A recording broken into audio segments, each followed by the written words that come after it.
Here we are in the College of Education, a state-of-the-art building where we focus on teaching, learning, and researching. The first department we'll visit is educational psychology, which is comprised of counseling psychologists, school psychologists, researchers, reading and literacy professors, and learning scientists who may be engaged in applying technology to the field. If you were to walk into a classroom where Aaron Fisher's working, you might see an ordinary classroom, but the thing that you might not expect is to see a robot in the back of the room. He's got iPad-operated robots that he can use to do observations of students, that he can use to do teleconferences with teachers. Some of the qualities that I love the most about this year's graduating class are that they're really different in terms of what they're thinking about and what they're doing and where they want to go. I think they're also really community-minded, and so I hear a lot of them talk about the impact that they want to have. The Department of Education, Culture, and Society helps us prepare teachers with multicultural understanding. Some of the characteristics of our department that really capture what we do are: one is really trying to embrace community and community activism.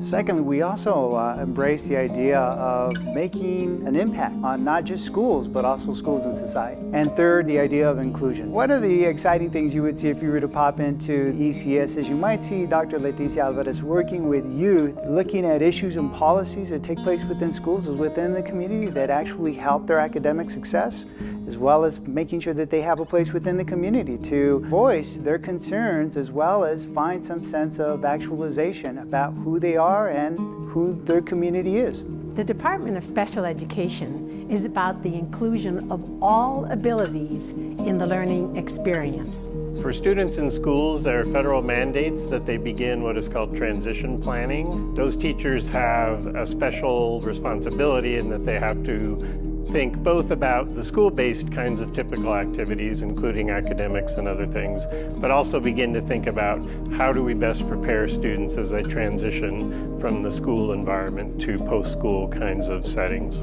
I think the work of the students who are coming out of our department and our programs this year is particularly important and relevant. We're continuing to make advancements in opportunities for children and adults with disabilities, and so there's a continuing need for people who have the skills and the abilities to be able to do those kinds of things in school and community and other kinds of settings. In the Department of Educational Leadership and Policy, we prepare educational leaders to serve in a variety of capacities, both in the K-12 side as well as on the higher education side. We have to prepare both principals and superintendents as well as higher education administrators to really work with an increasingly diverse student population. It's not just about race and ethnicity, it's also about class diversity, it's also about sexual orientation diversity. And so we've got to really be thinking not just how these individual identities are working individually, but how are they intersecting with each other? How do they interact? The Urban Institute for Teacher Education